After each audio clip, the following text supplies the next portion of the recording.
Alors mon parcours, d'abord, il était hors peinture. J'ai eu une vie avant d'être peintre et j'étais manager dans une grande entreprise internationale.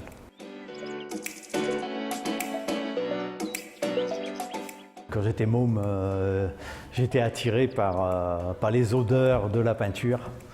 Et j'avais un restaurateur de tableaux proche de chez moi, j'y passais tout le matin devant. Et les odeurs m'ont attiré de plus en plus.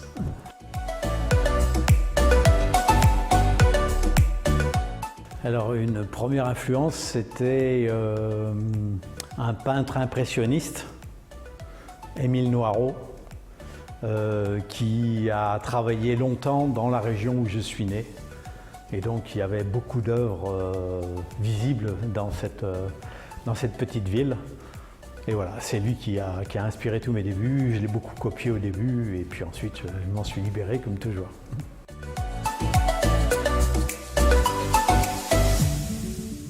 C'est assez difficile de décrire mon style parce que je vais de l'un à l'autre. Je vais d'un style figuratif ou semi-figuratif à complètement de l'abstrait. Ça dépend des moments et de mes humeurs en fait. J'aime qu'on sente et qu'on se fabrique son tableau soi-même. Donc je suis obligé de laisser des zones d'ombre, des zones floues dans mes tableaux pour que la personne l'interprète.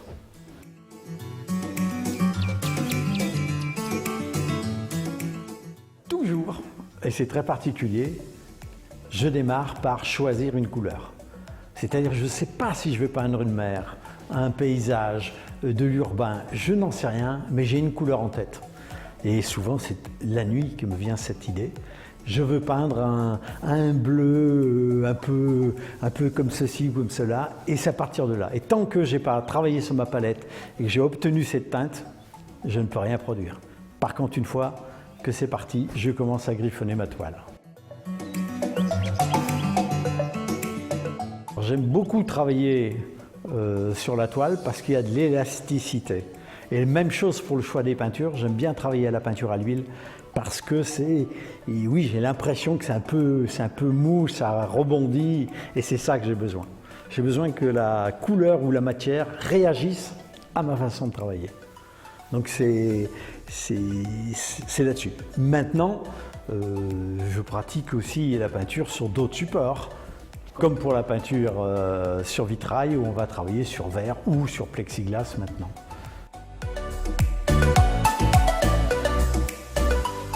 Alors comme je le disais tout à l'heure, c'est d'abord une couleur, mais une fois la couleur choisie, comme j'aime beaucoup le bleu, évidemment j'ai peint beaucoup de mers déchaînées, comme celle-là, ou d'autres bleus qui se fondent dans d'autres couleurs aussi. Voilà. Et donc la couleur essentielle est le bleu.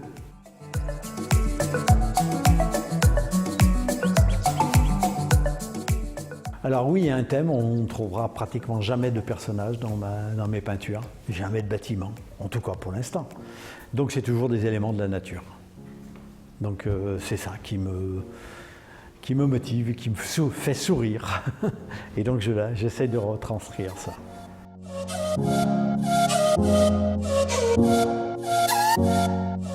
Il y a une œuvre qui peut transcrire tout ça, c'est celle-ci. Celle-ci, elle s'intitule « Les facettes de la vie ».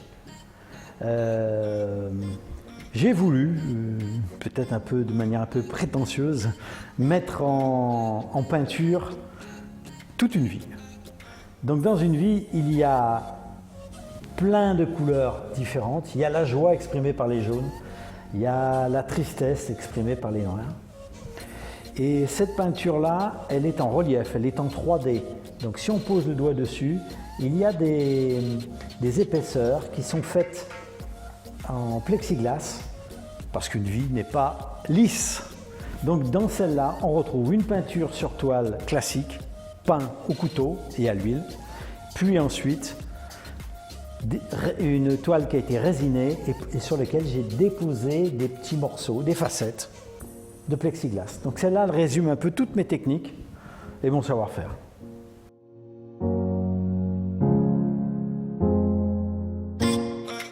Par exemple, je me suis mis à faire des vitraux sur plexi.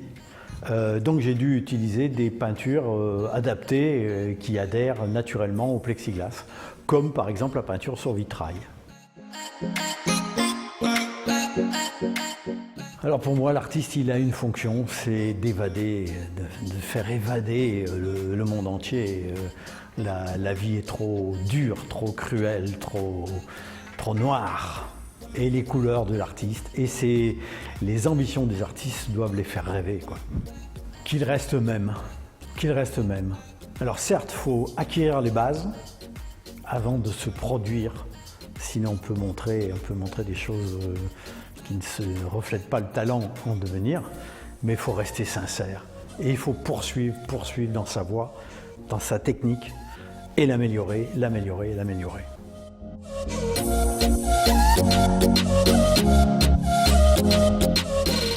Petit à petit, je vois bien se dessiner en moi le désir de produire des œuvres plus grandes.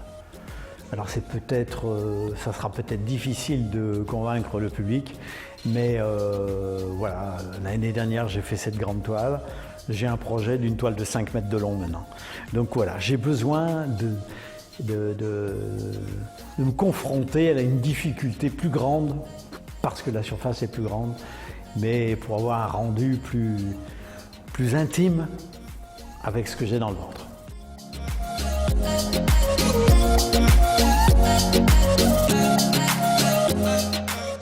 Mon rituel, il démarre bien avant la création de l'œuvre. J'ai des œuvres qui n'ont pas encore débuté, mais elles ont débuté dans la réflexion il y a peut-être 3 mois, 4 mois. Donc, et le rituel, quand je rentre dans mon atelier, c'est de travailler ma palette. Et je peux rester des heures, une matinée entière, à créer, à mélanger mes couleurs jusqu'à ce que j'ai trouvé la bonne teinte. Mais ça, je le fais tout le temps, tout le temps, tout le temps.